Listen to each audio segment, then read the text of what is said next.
જો અમદાવાદમાં ગરબાનું આયોજન કરવું હોય તો આયોજકે આ નિયમો પાળવા જ પડશે।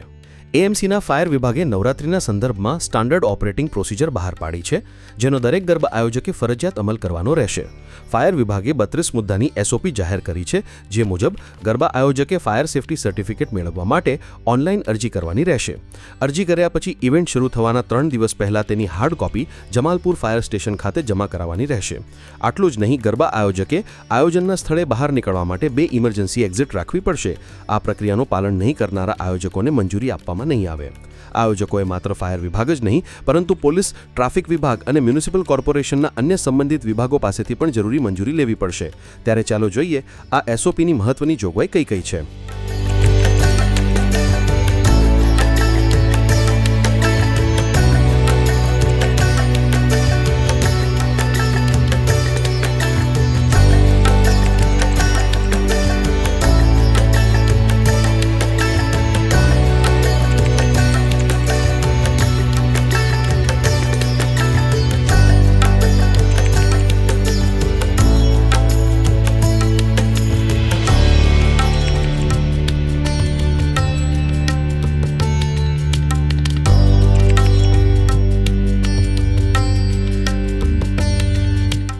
આ પગલાં અમદાવાદ જેવા મોટા શહેરમાં, જ્યાં લાખો લોકો નવરાત્રિના આયોજનોમાં ભાગ લે છે, ત્યાં કોઈ અનિચ્છનીય બનાવ ન બને તે માટે અત્યંત જરૂરી છે।